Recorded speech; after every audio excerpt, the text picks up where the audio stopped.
Hello, and welcome to Political Hour. Today we are going to look into a topic that has been in the polity for quite a while, not just Nigeria, but the global scene.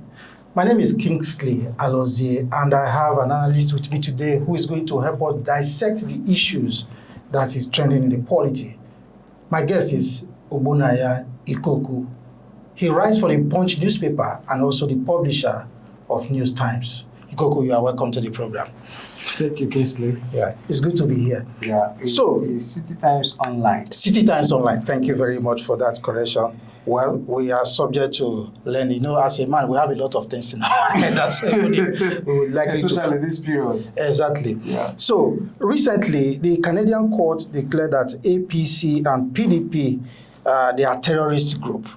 So it took everybody by storm. Like, how should this be a political party that have ruled the party for quite a while? Take, for example, the PDP. You remember the PDP projected that they are going to rule for 60 years. 60 years.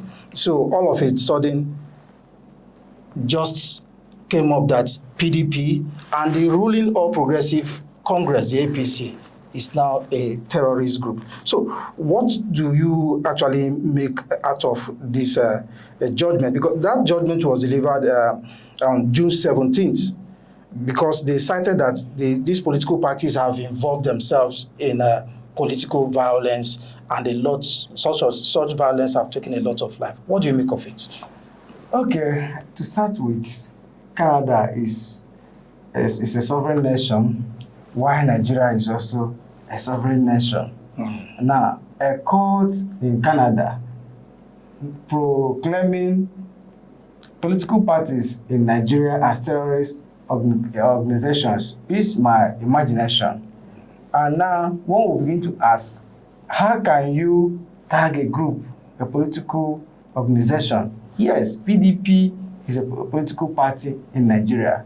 They might have been involved in political violence when they held swear for some time in Nigeria, as well as APC. They might have also been involved in some form of political violence, but does that qualify them to be a terrorist organization? If you go elsewhere and you check, look at other African countries or even beyond Africa, don't we have incidences of political violence during their electionary period? For instance, the current president of the United States of America, there was an attempt, at his life. He was even shot, but God being on his side, he was saved. Will you say because of that, the United States of America is now a terrorist country? I think that court in Canada went too far to proclaiming these two political parties as terrorist organizations, because in the quest to grab power, politicians may do one or two things to, twist the other to get what they want. But does that, suggest that they are into terror? Once in a while, they must have been violent that caused someone's life. And then, for me, I don't think that can be described as terror. And before you say a group is now a terrorist organization, you have to come up with empirical evidence that this group has organized, sent some terrorists or bandits to kill other sets of people. It's not just because there was violence, nothing, and maybe some people died as a result of political violence. You now say the political party is a terrorist organization. They may have been involved in election violence, which is also a crime against the law, and it's not encouraged. But I cannot say these organizations are terrorist organization, because all this while, when both PDP and APC, when they win the elections, you will see powerful countries in the world, president of powerful countries in the world congratulating them. Why do they do so? And most of politicians even travel there, they live there, some of their families are living there. Will you not say because somebody was involved in political violence, or maybe a member of a group was involved in political violence, you now tag every member there as terror? No. But that was a joke taken too far from me. Yeah, it's a joke taken too far. But remember that the Canadian court, they came to this ruling because they denied a member of the Nigerian, high member of the Nigerian society referred to as Douglas Gareva, over his, they denied him asylum, to be precise. So, for a country to give you asylum, that means you must have been probably a fugitive in your nation. Yes. So in this case, they think the Canadian courts have to look at what actually makes him a fugitive. So being a member of a political party, and that political party have been adjudged to be involved in several violence. You are in the country, Nigeria, so you know what happens during the election time. Now, talking about ballot snatching, and along the line, a lot of things happen, even assassination.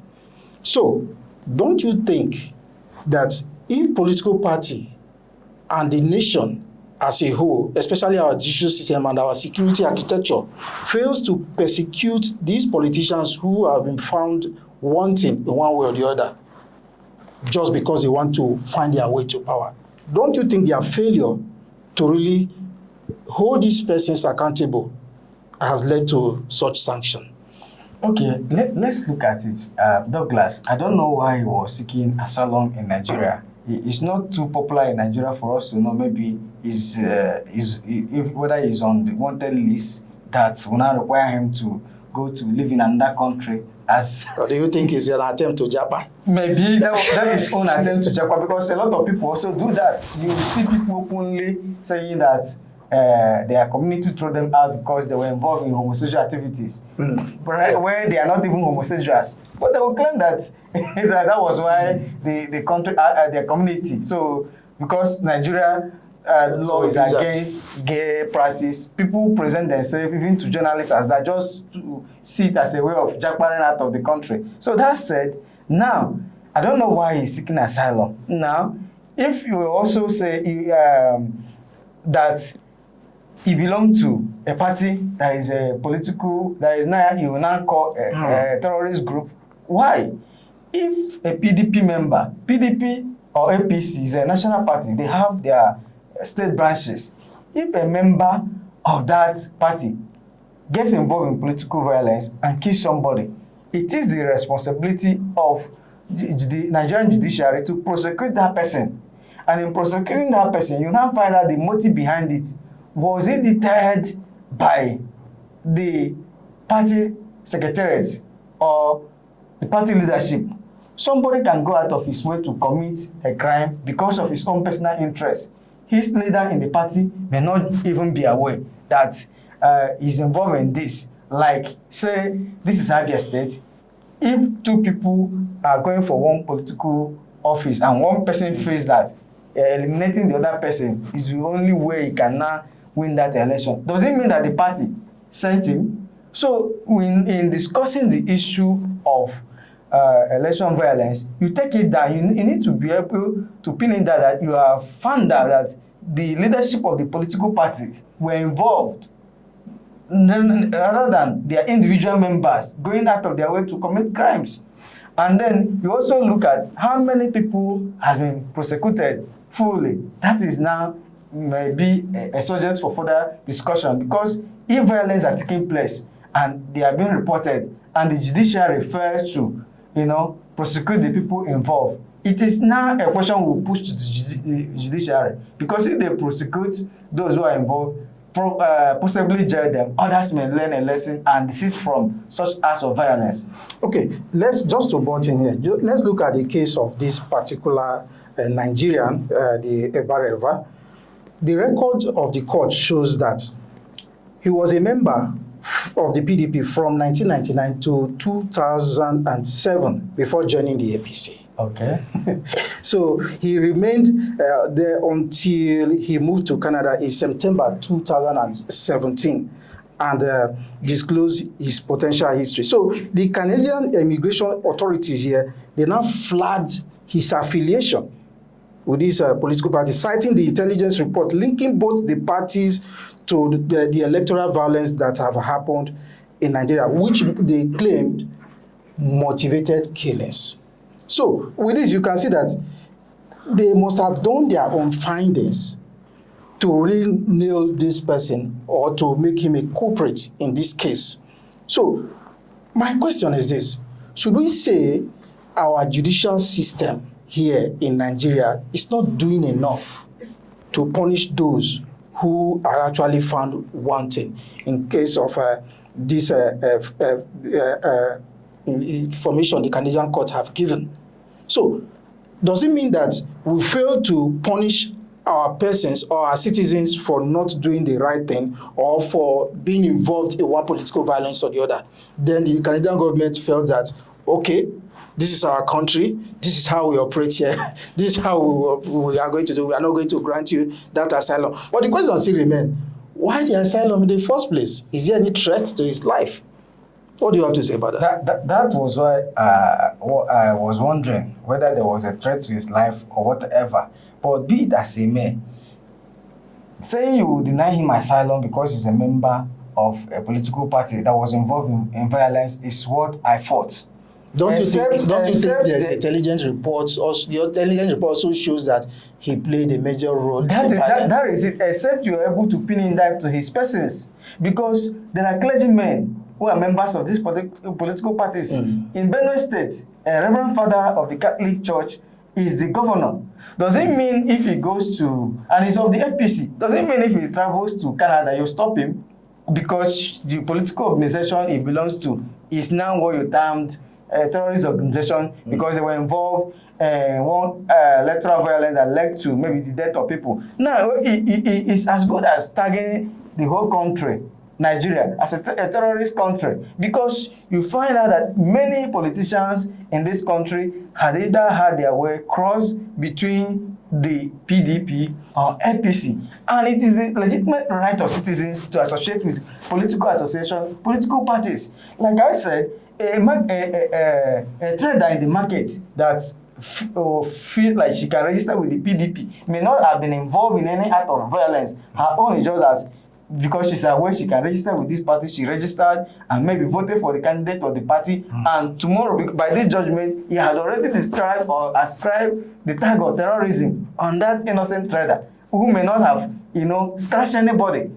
So, for all I care, the Canadian court should have pinned it down to the man and say, you were involved in act of terror. So that you planned this, you plotted this, attack that led to the death of people or death of one person. I'm not saying because he belongs to these two parties, he is now a terrorist. I don't think they have the right to declare the PDP or APC as a terrorist organization, because they are registered and known political parties that fight for political offices. If there are members of the party that are involved in violence, you isolate them and deal with them as people who promote violence and terror.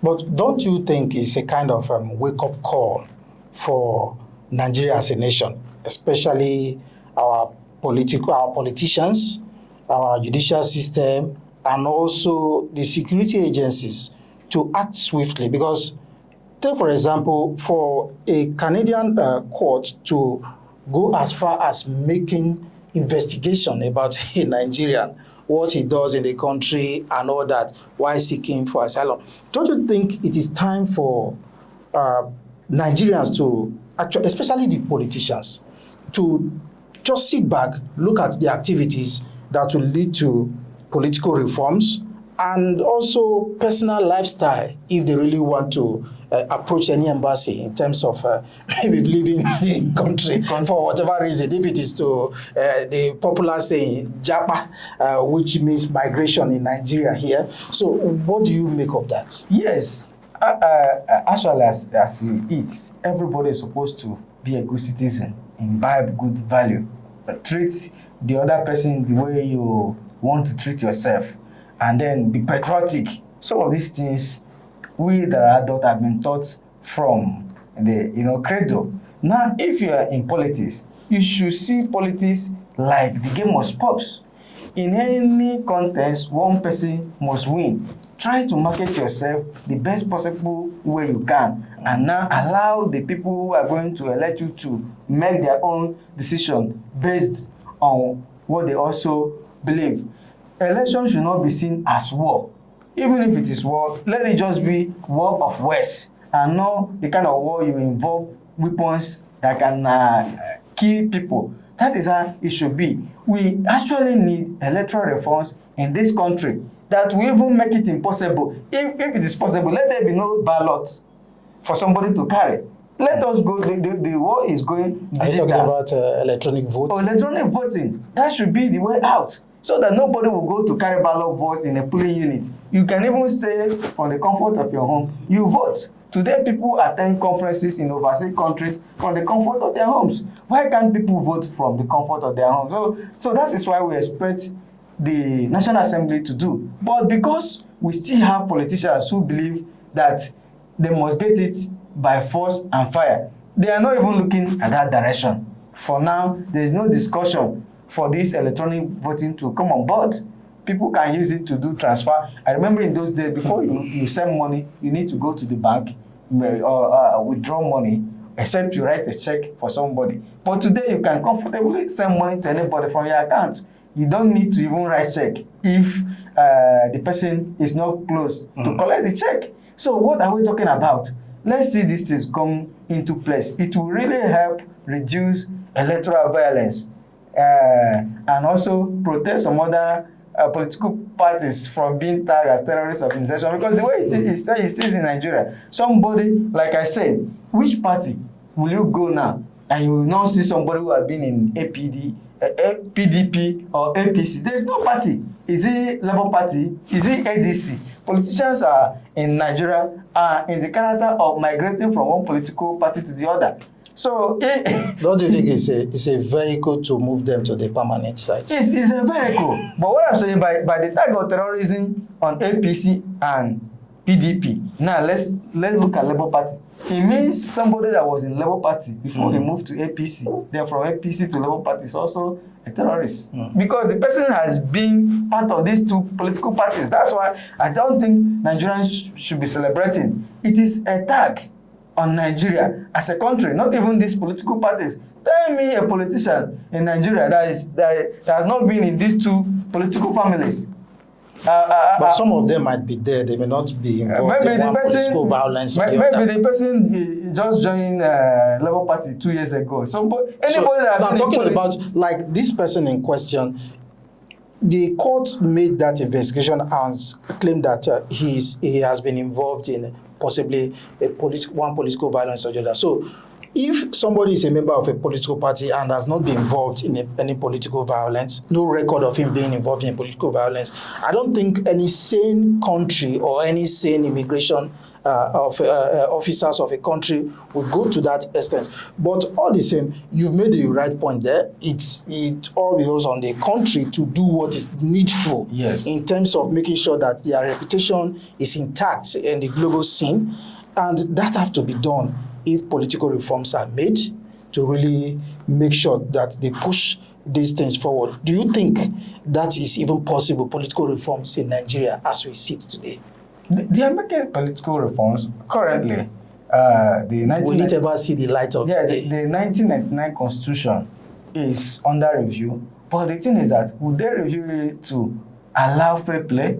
Politicians, have a way of doing things to favor themselves. Yes, and as they are doing it, it's not the buy-in of every ordinary Nigerian.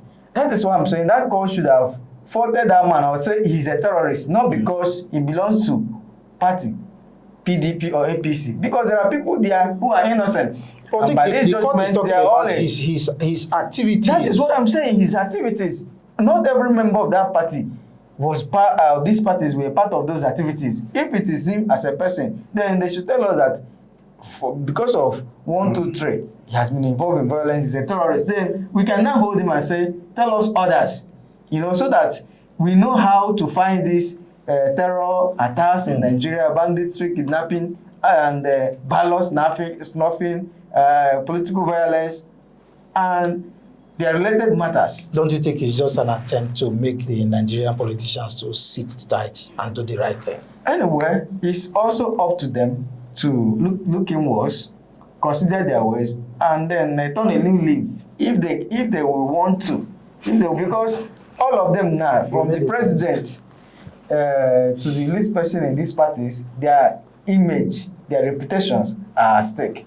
I want to thank you very much, Obunaya Ikoku, a reporter for the Punch newspaper, National Daily, and also the publisher, City Times Online. Thank you very much for coming for this program, Political Hour. Thank so you. Our viewers right there, my name is Kingsley Alozie. Please just do well to subscribe to this channel and you will see more of this interesting program again. Thank you very much for joining us. Bye-bye for now.